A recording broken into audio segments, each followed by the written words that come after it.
Hi, Mr. Humpy Wheeler. Thank you for having us. Well, we're delighted to have you here. Thank you. How long have you been at Lowe's Motor Speedway? Well, I've been here for 30 years. I've been in the racing business all my life. I'm 66. I started when I was literally 10 years old, and so I've been doing it ever since. My next question was actually, what did you do before that? Before that, well, before actually, I started off promoting and operating dirt racetracks, dirt ovals, small ones, in the South. And then I felt like I needed to get a little broader education in racing, so I went to work for Firestone Tire and Rubber Company in the 60s and got involved in Formula One racing, in Le Mans, and GTP type racing in Europe, and then Indianapolis car racing. So that gave me a broad look at the rest of the world and how they were, what racing was around the world, and it's helped me a great deal. And that, I know, actually took you to a country far away, Sweden? Yes, and beautiful, beautiful country. But you know, I never did go to Sweden. That's where I want to go. I want to go to Sweden because I've heard so much about it. I had a young lady that was in high school here, and she was from Sweden, and she lived with my wife and I for a year, and then her parents came over, and we fell in love with the idea of going to Sweden. But I haven't been. I've been to everywhere else in Europe almost, but I haven't been to Sweden. Okay, you're absolutely very welcome if you come there, and we'll take very good care of you if you do that. You're also known for your pre-race entertainment ideas. Could you tell us a little bit about that? Well, when I was a little kid, you know, I'm a race fan. I like to go to races, and when I was a little kid, I really liked to go. Of course, I would sell Coca-Colas or whatever at the tracks. But I can remember being so bored when they were getting ready for the race. Nothing was going on, and I was sitting there watching grass grow and things like that, and that wasn't very exciting. So I said, if I ever get when I can run a track, I'm going to have something going on all the time. I'm going to entertain people from the time they get there until the time they leave. So that's really where it started. And what's your best memories from pre-race entertainment shows?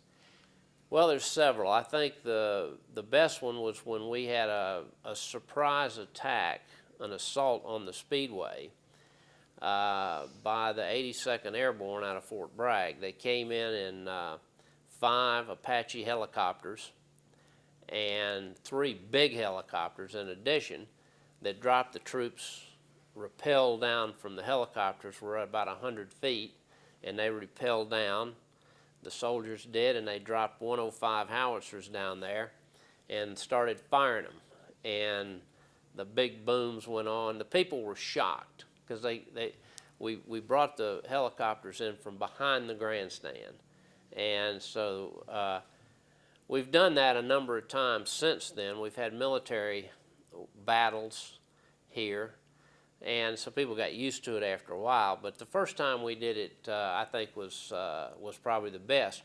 Some other things that we did that people liked was we took a giant school bus and put a Nextel Cup engine in it, big powerful Chevy engine in it, and a JATO rocket, and jumped an entire football field.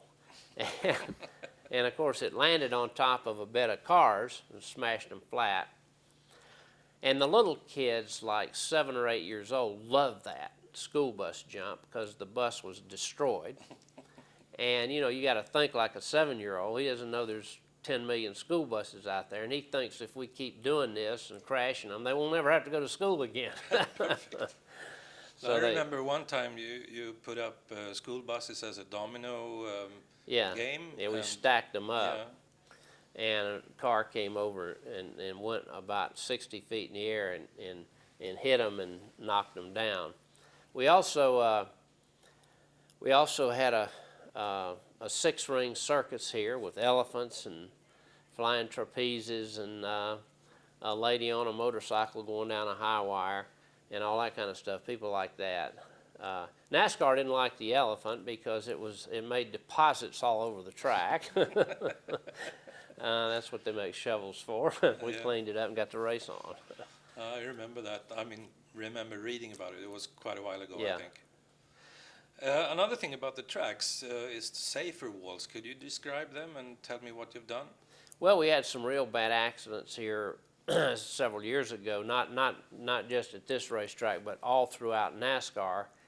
And they came about because the NASCAR stock car front ends became too stiff, and so when a driver hit the wall hard, the energy was not absorbed in the front end of the car and crushed like Volvos do, and too much of the energy came back to the driver, and we had 3 or 4 drivers' deaths during that time, and I came up with a bumper that would crush in the front, made out of carbon fiber, and it was probably too far ahead of its time for people to really understand it, engineers in the United States anyway.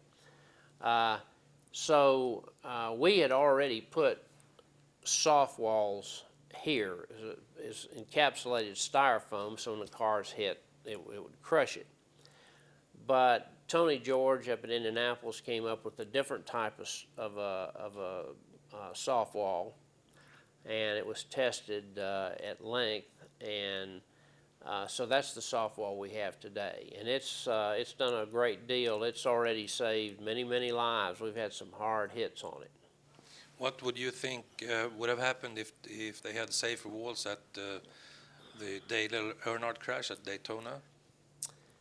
I'm not sure the soft wall would have saved Dale Earnhardt, because that was more of a seat issue, I think, and the way he had his seat belt fastened down, and the seat belt broke and threw him to the right, and he died. Dale Earnhardt had been in some vicious wrecks in his long career. The one he had at Talladega, where the car flipped and slid along the straightaway and was hit in the top. As soon as we saw that car get hit, we thought no one could survive that, but his head fortunately was out of the line of fire, so he got through that, and literally a year or 2 later he was killed in what was a really innocuous wreck. It wasn't a bad wreck. I've seen a lot of people survive worse. Yeah, everybody thought so, I think. Yeah. It didn't look that fatal. No. In your opinion, what do you think NASCAR stock car racing would look in about 10 years from now? I think that what's going to happen, and a lot of people disagree with me on this, but I think that NASCAR is such a popular sport. I think it's going to become an international sport, particularly when we have more diverse cars in it. We already have Toyota running in our truck stock car series. I think it's not out of the probability that BMW, Mercedes, what I call global cars, integrate into the cars that we have. The NASCAR rulebook says must be an American car. Well, what's an American car today? I mean, we got most of the marquee cars of the world have a manufacturing plant in America. So is a BMW an American car? They're built 100 miles from here. Is Chrysler an American car? They're owned by Germans. Mercedes, and they're using Mercedes parts in a lot of the Chryslers. So what's Ford? Ford's a global car. You see them all over Europe. So I see that more cars will come into this, other makes, and what we in America would call foreign cars aren't foreign anymore. And so I think that when we have a lot of different makes of cars, then obviously we're going to get more drivers from Europe, from the Pacific Rim countries, and I think what's going to happen in the next 25 years is that we may end up with 2 circuits. We may end up with an international circuit that, say, runs 10 races overseas, 5 of them in Europe, 5 of them in the Pacific Rim countries, Malaysia, Japan. Motegi's got a nice oval track. Malaysia's got a fabulous new road course. China's got a great road course to spend a lot of money on. And we have an oval track similar to this speedway here in Australia. And then so that would make up 10 international races. We'd have 10 more races, super races in this country, say at the bigger tracks like Lowe's Motor Speedway in Charlotte, Daytona, Texas, etc. And then we'd have a secondary circuit that's just North American, Canada, Mexico, and the states, the United States, and they would run 20 races.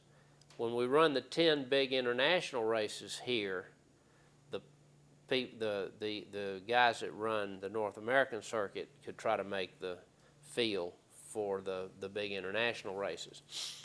If I were running NASCAR today, that's the direction I would be going in. And because we Americans are so insular. You know, when I go to Europe and other foreign countries, everybody talks about the world. We don't talk about the world as much here. But the world's getting smaller and smaller and smaller. Look at the short time it takes to come from Sweden to Charlotte versus what it did 50 years ago, or for gosh sakes, 200 years ago. And so as it further shrinks, this international thing will keep going. People say, well, stock cars are too big. How are you going to transport them? You all have seen the big Russian cargo plane. It's the largest cargo plane in the world. I mean, you could put a whole field of NASCAR cars in that cargo plane. I watched it getting refueled in Shannon one time, and I thought I would go in there and play a soccer game, you know, right in the belly of that plane. It's so big. I don't know how long it takes to refuel that thing, half a day maybe. But it's a sport that's going to continue to grow, and at one point, it actually, if you think of it as an international sport, it might overtake Formula One racing because of the fact that people can identify with the cars. We'll have drivers from, I mean, if we had a driver from Sweden, this NASCAR would be a lot more popular in Sweden. You need those foreign drivers in it. We talk over here about diversity, about getting Hispanic drivers, about getting African American drivers. We need them, but we also need drivers from other countries, and that's what's going to cause us to expand. I hope we have one soon. I mean, Kenny Breck is entering Indianapolis 500 next week, or this weekend actually, and we as NASCAR fans from Sweden, we really hope for him to get a chance to get in a stock car somehow. One final thing, do you have anything specific to say to the Swedish audience? Yes, I've heard so much about the marvelous country that you live in, and the way you do things there, the way you take care of all people, and the medical situation that you have there. We have homeless people, tremendous amount of homeless people in the United States. The way Sweden takes care of all people, no matter what, is a great example to us in the United States of how it really should be done, because mankind has always had those people that were, for many, many different reasons, not able to make their way. And so what Sweden done is a great example of that. I also am very, very envious of and proud of the way Swedish people take care of the environment and have fun in the winter when we in America tend to hole up in our houses. Sweden and Swedish people have had a tremendous impact in the United States. The immigration over here that put so many Swedish people in in the Midwest, particularly Minnesota, Wisconsin, the Dakotas, etc. And to see how they have pulled those states up. I mean, nobody's going to live in Minnesota in the old days except Swedish people, because they didn't mind the cold. And it's made it a tremendous state. And one of the most prolific states that we have, despite the fact that 6 months a year, it's a pretty tough place to live as far as cold weather is concerned. It's also one of the most beautiful places in the world in the summertime. But we thank all of the ancestors, etc., that have come over to this country, and I think I got a real great look at Sweden when I read the great the immigrant books that talk about the early days in Sweden, and then the second book is how they came, how a lot of Swedes migrated to the United States, and particularly ended up settling in Minnesota. They're two of my most favorite books, and of course the movies the movies that they made, the movie that they made off of that, which I think starred Max von Sydow, were just absolutely, to me, they won the Humpy Academy Awards because I've seen it probably 5 times. I just admire your country so much. Great. It would be lovely to have you there, and I promise we'll take care of you, even if it's in the wintertime.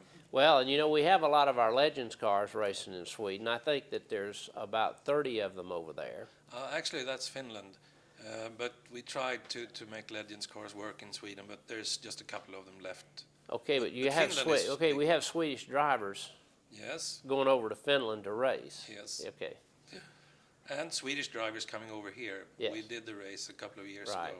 Right. That's very nice. Unfortunately, it didn't work in Sweden, but hopefully we can get some sort of stock car racing organized in Sweden, and I hope you'll be able to help us out there. Well, we may be able to do that in the winter, because we're racing them up in Nova Scotia with studded tires, the Legends cars, and they're having a lot of fun up there. We also race them in Wisconsin. As a matter of fact, probably half the drivers that race in Wisconsin, the Legends cars in the wintertime, are of Swedish descent. Yeah, and fun to drive. Yes. I love that. Well, thank you for your time. And is there something special we should look for at the Coca-Cola 600? Well, I think this is an unusual race, obviously, because it's the longest race in NASCAR, being 600 miles. It also has produced a lot of drama in the past, and I think it's going to be particularly interesting this year, because it's one of the few races that we start off in the daytime at about 5:30, and we finish at night about 10:30, and so the drivers have to compensate, because usually when you start a race in the afternoon, it's 1 o'clock. And it finishes at 4 or 5, and the track gets greasier and slicker as the day goes on, because the temperature keeps going up. In the case of the 6, it makes the cars harder to drive, and you usually don't many times have a good finish as a result. With the 600, the track actually gets less slick as the day goes on, and it does what drivers call it tightens up, meaning it's a lot easier to drive the last 100 miles than it is the first 100, when you still got heat.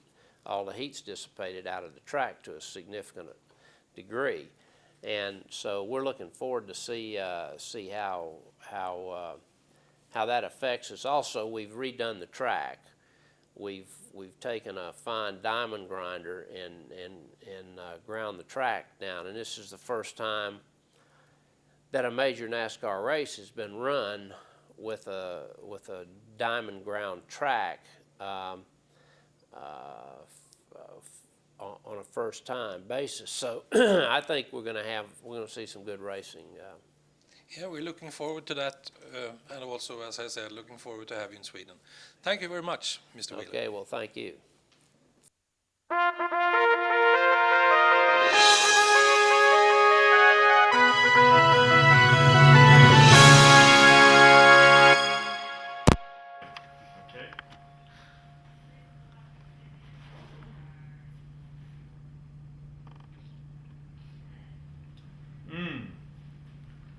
fantastic. Where does he live? And we have a big truck with us. North Wilkesboro, which is about Okay. 60, up in the mountains, about 60 miles from here. Fantastic. Did you, a couple of years ago when we met, you got a Fabulous. little bottle of Swedish brandy? Yes. You tried that? Oh, yeah, it was great. Okay. Oh, I've already drunk that. Okay. Yeah. So we'll get you some new ones. Oh, thank This is what we you. drink, you know, with the nation. Oh, okay, thank you. And we also, this is a small one, but we think that our countries are getting closer together, and we support most of what Oh, the US thank does. you. Yeah, I see that. All around the world. That's great. Yeah. So, That's thank wonderful. you. Yeah. I'll put that on right now.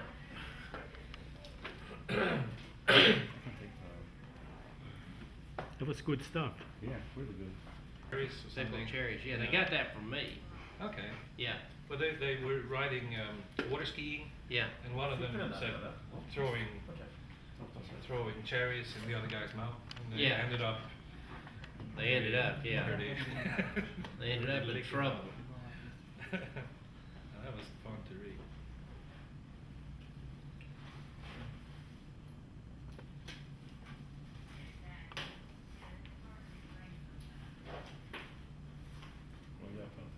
You read your suits? That's actually upside down. Oh, it is, I'm sorry. Our flag doesn't Alright. show that way. But you Okay. wanna do- Okay, great. All right. Well, thank you for Yes, sir, everything. well, thank you all. Thank you very much. Coming Nice over. to see you. And we are See you. actually, we're going to do